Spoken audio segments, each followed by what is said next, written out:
CBSE ने 3 language को लेकर गाइडलाइन जारी कर दी है, लेकिन अब छात्रों के सामने सबसे बड़ी दिक्कत यह है कि मिड सेशन में ये आदेश आने के बाद में अब पढ़ाई कैसे हो। ना तो बुक्स हैं और ना ही अभी कुछ टीचर्स का पता है। तो कैसे होगी पढ़ाई, क्या तैयार हैं टीचर्स, क्या तैयार हैं स्टूडेंट, पेरेंट क्या कहते हैं, उनसे सबसे बात करेंगे। सबसे पहले हम जानेंगे बतौर स्टूडेंट, क्या नाम है आपका? समायरापुर। तो आपको क्या आप किस क्लास में? नाइन्थ। नाइन्थ में। तो नाइन्थ के लिए भी 3 लैंग्वेज जो है वो अब उनको पढ़ना है। आपको क्या लगता है कि आप मेंटली प्रिपेयर थी इसके लिए? एक बार बीच में कंफ्यूजन हो रहा था कि कहीं ऐसा तो नहीं वापस हो जाएगा ये बीच में। अब फिलहाल कल जो गाइडलाइन जारी की उसमें क्लियर कर दिया कि पढ़ना ही पढ़ना है। अब क्या आप इसके लिए तैयार हैं, पूरी मेंटली प्रिपेयर हैं पूरी तरह से? बिल्कुल भी नहीं, क्योंकि जो मैंने लिया था उसमें कुछ भी इंडियन लैंग्वेज कुछ नहीं था। मैंने इंग्लिश और फ्रेंच लिया था, बट अब ये वापस एक इंडियन लैंग्वेज करनी पड़ेगी, वो और मेंटल स्ट्रेस डालेगा। पर सीबीएसई कह रहा है कि उसका फाइनल हाफ ईयरली और बोर्ड नहीं होएगा, तो फिर फ़ायदा क्या है पढ़ने का? तो फिर वो भी नहीं पता है कि कैसे हमको करवाएंगे। टीचर भी नहीं मिल रही कोई भी। हमको तो अभी थर्ड क्लास की टीचर दी है, वही प्रॉब्लम है। और फिर बच्चे बिल्कुल भी मेंटली प्रिपेयर्ड नहीं है, उससे और बड़ा प्रेशर बढ़ेगा। और नंबर ऑफ सब्जेक्ट्स जो हैं वो भी बढ़ जाएंगे। वो skills subjects, advance maths, advance science, वो भी और है। और अभी तक तो बुक्स भी नहीं आई, जैसे मैथ्स की पार्ट 2 और एसएसटी की पार्ट 1 तक भी नहीं आई है 2 महीनों से। तो हमको कुछ नहीं करवा रहे, बस एक गाइड बुक है उससे कुछ करवा रहे हैं, जिसमें कोई चैप्टर्स नहीं है नए बुक से। बिल्कुल। और अप्रैल, मई और जून निकल चुका है, 3 महीने। जुलाई आ गई है, अब स्कूल खुलने को हैं और अभी तक जो बाकी सब्जेक्ट्स हैं उन्हीं की बुक्स नहीं आ पाई। तो फिर और लैंग्वेज की तो बुक्स का तो बिल्कुल ही पता नहीं है। लैंग्वेजेस का बस हमको पता है, बस हमारी फ्रेंच की आ गई है, बट हिंदी की भी आई है, बट और की नहीं आई है। तो क्या लेंगे आप लैंग्वेज में? फ्रेंच ले रहे हैं एक दूसरा? फ्रेंच, इंग्लिश और हिंदी करनी पड़ेगी। अच्छा। तो संस्कृत तो आती नहीं है, तो हिंदी ही ठीक है। बाकी सारे जो आपके फ्रेंड्स हैं वो क्या कह रहे हैं? वो किस तरह से, आपस में भी तो डिस्कशन हो रहा होगा क्या पढ़ेंगे कैसे पढ़ेंगे। और चूँकि नाइन्थ से ही प्रेशर हो जाता है बोर्ड का, ये होता है कि अब तो करियर पूरी तरह से शुरू हो जाना, 9 देना फिर 10 देना। तो क्या अभी क्या सब बात कर रहे हैं? अभी सारे तो गुस्से बैठे कि आधे आधे लोगों ने हिंदी लिया है और फिर उनको हिंदी के साथ संस्कृत करना है, तो उसमें और गुस्सा हो रहा है कि एक तो कह रहे हैं हमको बोर्ड नहीं देना, तो फिर हम कर क्यों रहे हैं? हमने, क्योंकि आधे लोगों ने 8th में फ्रेंच ली थी, तो फिर वो भी सोच रहे कि वो करेंगे कैसे संस्कृत। और फिर कह रहे हैं अगर 6th की बुक ले रहे हैं तो हमको 6th में क्यों नहीं करवाया। वो यही कहना चाह रहे हैं। और वही सबसे ज़्यादा मुश्किल जो है वो नाइन्थ के स्टूडेंट्स के सामने ही है, क्योंकि इनके लिए कहेंगे कि नाइन्थ से ही सारे प्रेशर में रहते हैं कि बोर्ड देना है इस बार। आप पेरेंट हैं, क्या नाम है जी, आपका? मेरा नाम पावन है जी। तो बेटी इतनी परेशान है, क्या आप लोग क्या सोचते हैं? ये जो कल फिलहाल सब कुछ इन्होंने बहुत स्पष्ट कर दिया, किसको पढ़ना है, कैसे पढ़ना है, किसका एग्ज़ाम होगा किसका नहीं होगा। मैम प्रॉब्लम ये है कि उन्होंने वापस तो इंग्लिश और फ्रेंच इनको अलाउ कर दी है, बट वो हिंदी का जो सब्जेक्ट है, टेस्ट नहीं होगा, बोर्ड एग्ज़ाम नहीं होगा, परंतु इनको पढ़ना पड़ेगा। And unfortunately it's a subject, इसमें टाइम कंज्यूमिंग है। इंटरनल असेसमेंट कैसे होनी है, वेदर बी एक्टिविटी बेस्ड, कोई अभी आउट वो नहीं है। इनकी अब किताब बोल रहे हैं कि क्या होगी, क्या सिलेबस होगा, कुछ पता नहीं। और उन्होंने एक नया वो स्किल डेवलपमेंट वाला सब्जेक्ट कर दिया है जिसका बोर्ड एग्जामिनेशन अगले साल होगा इनका। तो ये सब्जेक्ट्स बढ़ते जा रहे हैं। कुछ बच्चे अप्लाइड मैथ्स, एडवांस मैथ्स और साइंस भी लेने का सोच रहे थे, वो बेचारे कैसे करेंगे, टाइम टेबल कैसे होगा। बच्चे इस टाइम पे फोकस करते हैं कि उनको करना क्या है लाइफ में, और ये एडिशनल सब्जेक्ट्स और एडिशनल बर्डन से मेरे ख्याल से it will affect the education and the time they will give to education. वैसे ही आज की तारीख में बच्चों को बाहर खेलने का टाइम नहीं मिलता। इतना पढ़ाई इनके सिर पे होगी जितना हमारे टाइम पे एटलीस्ट हम बाहर तो जाते थे खेलने को। अनफॉर्चुनेटली आज के टाइम पे बच्चों को टाइम ही नहीं मिलता, पढ़ते ही रहते हैं, पढ़ते ही रहते हैं, टेस्ट होते रहते हैं। और I don't think so this is gonna help. अब लैंग्वेज करना हमारे अगेंस्ट नहीं है, लेकिन there is a way of doing a language. Unfortunately ये नहीं हो पाया है। This is not the right way to do it. और इनको मिड टर्म में करा, इनका सेशन स्टार्ट हो गया, एक बच्चा मेंटली प्रिपेयर्ड नहीं होता है। ये 13 साल के बच्चे हैं, इस लाइफ में उनको बहुत देखना है। और अब इनको इंस्टेड ऑफ इनकरेजिंग देम कि भैया आप सोचो आपको लाइफ में क्या करना है, आप उन पर ज़बरदस्ती एक लैंग्वेज का भार दे रहे हैं विच विल कंज्यूम टाइम और this will effect the end result. And basically जो ट्रस्ट है लाइफ में, तो बहुत अप्स एंड डाउन्स आते हैं, but this is unnecessary stress for children I think. अच्छा, आप मदर हैं, आपका नाम क्या है? पूजापुरी। आपकी बेटी मैं देख रही हूँ कि स्ट्रेस में है। बच्चों के लिए खास तौर पे ये होता है कि स्ट्रीम क्या लेनी है, कैसे आगे पढ़ेंगे, तमाम तरीके की तैयारी करते हैं, और उसी बीच इस तरह का कोई सर्कुलर आ जाए, कोई गाइडलाइन और बता दे कि नहीं पढ़ना ही है, अभी तक जो कन्फ्यूज़न था वो सब ख़त्म करो, अब तो पढ़ना है। तो क्या आप लोगों को कल गाइडलाइन देखकर क्या सोच रहे हैं उस पर? नहीं, गाइडलाइन मतलब अभी भी कंफ्यूज्ड हैं। मतलब इसको मनाना, पहले तो ये स्ट्रेस में थी, पूरे छुट्टियां ऐसी स्ट्रेस में हमारी व्यतीत हो गया। तो अब आप क्या करें? मैंने कहा बेटा करना तो पड़ेगा हिंदी। कहती मम्मा क्यों करूँ मैं हिंदी? मतलब आप चाहते हो कि मैं मैथ साइंस और सब्जेक्ट्स भी पढूं, और प्लस हिंदी में भी आप ना तो बोर्ड है ना कुछ, ने इंटरनल असेसमेंट है, तो मतलब क्यों क्यों कर रहे हैं? मैं प्रेशर ही डाल रहे हैं बच्चों पे। एक तरफ बोलते हैं कि बच्चों को का प्रेशर कम करेंगे हम स्कूलों में, बट ये तो उल्टा डबल प्रेशर हो गया इन पे। तो यही अभी हम सोच रहे हैं। मैंने कहा इसको करना तो पड़ेगा, लेकिन अब देखो कैसे स्कूल वाले करते हैं, वो भी अनदर टेंशन है कि कैसे होगा ये सब। तो सबसे बड़ी प्रॉब्लम ये है कि मिड सेशन में लेकर आना, और पेरेंट्स से भी हम बात करेंगे कि वो क्या बोल रहे हैं। मिड सेशन में 9th के लिए ख़ास तौर पे अगर मैं बात करूँ तो अब क्लियर कर दिया गया है कि 3 लैंग्वेज पढ़ना ही पढ़ना है। 6th के लिए तो हालांकि उन्होंने बोल दिया था, लेकिन सबसे ज़्यादा प्रॉब्लम 9th के स्टूडेंट्स के लिए हो रही। तो आप बतौर पेरेंट क्या सोचती हैं इस सारी चीज़ों पर? आपका बच्चा किस क्लास में? मेरी डॉटर क्लास 9th में है and she has been studying French. Hindi उसने 8 तक पढ़ा है। एंड आई थिंक मुझे लगता है जो 9th तक बच्चे जब आते हैं, they are very clear that what they want to pursue further, right? तो वो एक माइंड मेकअप कर चुके होते हैं। और इस पॉलिसी को इतनी अब्रप्टली आपने पॉलिसी को आपने सडनली एक रैंडम सर्कुलर के थ्रू आपने बोला कि हम इसे मिड सेशन से कर रहे हैं। I think which is not right, because class 9 के student have already made up their mind, right, what they want to pursue further. Second, पूरा जो लास्ट उन्होंने 1 महीना है, कोई क्लैरिटी नहीं थी। कभी उन्होंने बोला R1 R2 R3 को ऐसे इम्प्लीमेंट किया जाएगा, they will have to study regional languages. See, as a parent nobody is against the regional languages और भारतीय भाषा, राइट, बट आप किसी भी लैंग्वेज को अगर इम्प्लीमेंट करते हैं, it requires a structure, right. अगर हम इंग्लिश या हिंदी को भी देखें तो उसमें बेसिक से करा के देन आप एक लेवल पे लाके उस लैंग्वेज को लाते हैं। एंड सडनली आप बोल रहे हैं कि 9th में जिस बच्चे ने कभी संस्कृत नहीं पढ़ी है, आप उसे एक संस्कृत इंट्रोड्यूस कर रहे हैं जो वो हार्डली 1 साल भी नहीं पढ़ पाएगा, राइट, बिकॉज 10th में you are saying they will not have a board. So why to implement something which can not create any value, right? So there is no value addition. Plus मुझे ऐसा लगता है as a parent, जब आप 10th में जाते हो या आप 11th में जब अपने सब्जेक्ट कोर सब्जेक्ट्स चूज करते हो, the language will take a back seat, right? Because you have already been studying your other subjects in English, right? So that language has anyways taken a back seat because your other core subjects will help you identify what you want to take up in class 11th and 12th.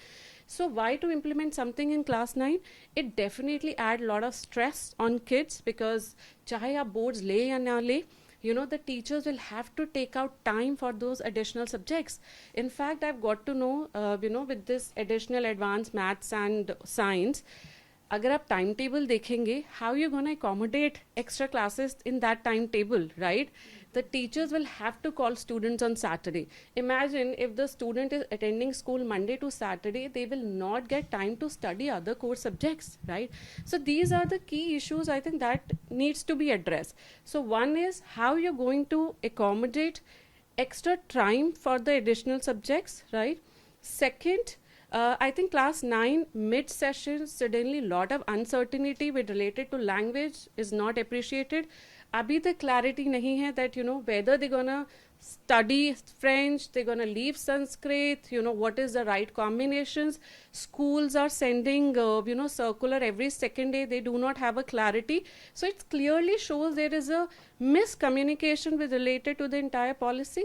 I think a lot of parents are not against the policy, but as I rightly pointed out, and what I feel other parents say, कि अगर आप किसी भी policy को implement करना चाहते हैं, it should add some value to the students, right? And I think 9th is not a class, where these languages can add any value at this point of time.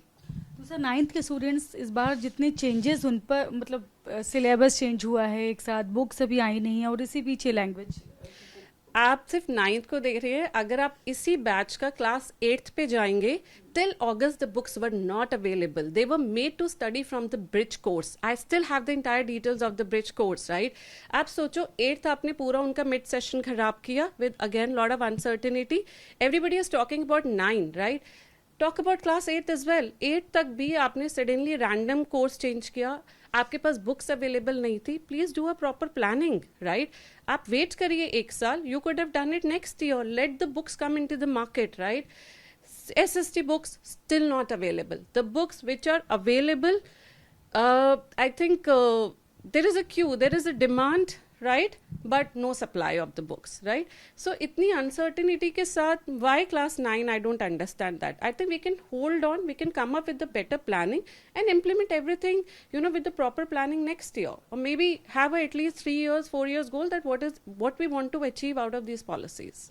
बिल्कुल। इतनी जल्दबाजी आखिर किस बात की थी जो बीच में इतनी जल्दी कोई सर्कुलर आ रहा है, फिर कुछ आ रहा है, फिर पता चला नहीं करना ही करना है। इस पर बातचीत के लिए हमारे साथ एजुकेशनिस्ट हैं डॉक्टर केशव अग्रवाल जी। सर, आप क्या सोचते हैं इस पूरे मैटर पर? क्या आपका मानना है कि ये सही है, ये राइट टाइम था इसको शुरू करने के लिए? देखिए, अभी अगर हम इसको देखें तो ये सर्कस से ज़्यादा कुछ नहीं है, वो सर्कस बन के रह गया है। कहते हैं failing to plan is planning to fail. CBSE ने एकदम यही काम किया है। वो एक रात उठते हैं, कुछ कहते हैं, सुबह कुछ कहते हैं।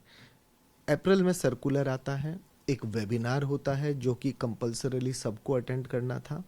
राहुल सिंह जी जो CBSE पूर्व चेयरमैन थे, वो एकदम साफ तौर पे बताते हैं कि ये जो R3 हम इंट्रोड्यूस कर रहे हैं, ये 9वीं क्लास के लिए तो एकदम भी नहीं है। वो 2 ही लैंग्वेज पढ़ेंगे और 3rd ऑप्शन रहेगा, और जो स्कूल पढ़ाना चाहे 6ठी की किताब से उसको पढ़ा सकते हैं। और इन्होंने कहा स्कूल के लिए कहीं कंपलसरी नहीं है। अप्रैल में सारी बात होती है, बच्चे तैयारी करते हैं और मई में उनका UT भी हो जाता है, स्कूल बंद होने। 15 मई को अचानक से एक शॉकिंग सर्कुलर आता है जिसमें क्या बताया जाता है कि अब 9th के लिए भी तीनों कंपलसरी होंगे। उसका मूल्यांकन बोर्ड लेवल पे नहीं होगा, लेकिन बच्चे को पढ़ना पड़ेगा, और जो R3 सब्जेक्ट लेगा अगर, तो वो 6ठी की किताब से पढ़ेगा। टीचर नहीं है तो बोरो कर लो, पार्ट टाइम टीचर को आप बुला लो या YouTube से पढ़ा लो, इस तरह की एक्सपेरिमेंटल बातें। अब 15 मई में तो किताबें आधी आई नहीं थी। बच्चों के लिए आपने क्या करना शुरू किया? Math, science, social science, English 4 subject, 3 आपने लैंग्वेज दे दिए, एडवांस मैथ्स और एडवांस साइंस नामक कोर्स बता दिया, फिर स्किल सब्जेक्ट दे दिया। अगर आप ध्यान से देखें तो आप खाली एक चीज को थोपे जा रहे हैं, उसका कोई पर्पस तो दिख ही नहीं रहा। किताबें हैं नहीं, स्कूलों की तैयारी नहीं है, उनके पास टाइम टेबल पे जगह नहीं है। NEP अगर आप पढ़ें और NCF पढ़ें तो वो एक्सपीरियंशियल लर्निंग की बात करते हैं। यहाँ लर्निंग तो छोड़िए, ये बहुत बड़ा स्ट्रेस है। अब उसके बीच पेरेंट्स कोर्ट चले जाते हैं, कोर्ट में CBSE इसको डिफेंड करती है, आप ये देखिए। और फिर वो कहती है कि कोर्ट उनको रिप्लाई करने के लिए नोटिस देता है। पेरेंट्स इसके बीच CBSE ऑफिस जाते हैं, प्रोटेस्ट करते हैं, सारी चीज हर अखबार में खबर आती रही। अचानक से फिर एक दिन एक खबर अखबार में छपती है कि CBSE ने सही तरीके से चीज़ों को नहीं बताया, और अब CBSE का प्रेस रिलीज आता है जिसमें वो सही तरीके से ये बताते हैं कि 2 सब्जेक्ट जो कंटिन्यू कर रहे हैं, फॉरेन हैं, ये हैं, as a exception 7 to 9th में चलेंगे जो वेबिनार में था, लेकिन आपको तीसरा सब्जेक्ट लेना पड़ेगा, और वो ये। अब इसमें अब एक बड़ी समस्या और है। कई टीचर नौकरी से निकाल दिए गए हैं क्योंकि स्कूलों ने कहा अब ये नहीं होगा। अब आप नॉर्थ ईस्ट स्टेट में चलिए, नागालैंड एक स्टेट है जहाँ ना हिंदी बोल सकते हैं ना समझ सकते हैं। इंग्लिश के बाद उनको 2 सब्जेक्ट लेना है, रीजनल लैंग्वेज हमारी लिस्ट में नहीं है, तो वो क्या हिंदी संस्कृत लेंगे? आप ये समझिए अरुणाचल में ऐसा होगा, साउदर्न स्टेट्स में भी एक प्रॉब्लम है, लेकिन कई जगह तो ये इम्पॉसिबल है। उनको अगर आप फ्लेक्सिबिलिटी नहीं देंगे तो वो बच्चे वहीं पढ़ते हैं, नौकरियां वहां मिलती हैं। इसको बिगर सोचे समझे हमने एक तरफ से कर दिया। अब किसी का अगर ट्रांसफर हो जाता है तो आप उसको क्या कहेंगे? या तो माँ बाप बैंगलोर रहेंगे, अगर वो कर्नाटका से चेन्नई जा रहे हैं, फादर चेन्नई जॉब करेगा, वो उधर रहेगा, कन्नड़ पढ़ेगा, क्योंकि कन्नड़ और तमिल एक साथ पढ़ नहीं सकता। तो क्यों नहीं हम लोग इसको सोच समझ के कर लें? कौन सा 2020 की बात थी, अब 26 आ गई, 6 साल भी तो हुआ, और 6 महीने हो जाता, किताबें तैयार हो जाए। मुझे तो नहीं लगता पार्ट 2 इस साल सारी किताबें आ भी पाएंगी। वो एक सप्लीमेंट्री मटेरियल रिलीज होगा कि बस आप इससे पढ़ा दो। हम लर्निंग और कॉन्सेप्ट समझाना चाह रहे हैं या थोपना चाह रहे हैं? अच्छी पॉलिसी को कैसे खराब किया जाता है, ये एक मैनेजमेंट स्टडी का आधार बनेगा यहाँ पे आके, कि प्लानिंग ना करके आप कैसे चीज़ों को खराब कर सकते हैं। कोई पेरेंट प्रोटेस्ट नहीं करता और आज से पहले आए भी नहीं। कहीं ना कहीं आपकी खामी है जो आप पूरी नहीं कर पा रहे, और अगर ये नहीं करेंगे, ओएसएम जैसी कंट्रोवर्सी, ऐसी कंट्रोवर्सियाँ बढ़ती रहेंगी और कभी नहीं। और एक बहुत बड़ी खामी है जिस पे अभी हम लोग विचार कर रहे हैं, कैट आईआईएम लेता है और आज तक वो इंग्लिश के अलावा किसी में परीक्षा नहीं करा रहा। तो आपका उद्देश्य अगर होता तो आप उनको, और क्लैट वो भी आजकल खाली इंग्लिश में, हिंदी में है ही नहीं, तो ये बच्चे हिंदी पढ़ के जब वो परीक्षा नहीं दे पाएंगे तो आपका उद्देश्य क्या है? आज आप कैट को तो करिए, जो बच्चा हिंदी भाषी है वो कैट ही नहीं दे पाता, लॉ का एग्जाम नहीं दे पाता, निफ्ट नहीं दे पाता, तो आप बड़ी स्तर पे ना करके यहाँ पढ़ा रहे हैं। तो मेरा मानना है इसमें फिर से पूर्ण विचार होना चाहिए और इसको एक अच्छी तरीके से इम्प्लीमेंट करने की आवश्यकता है।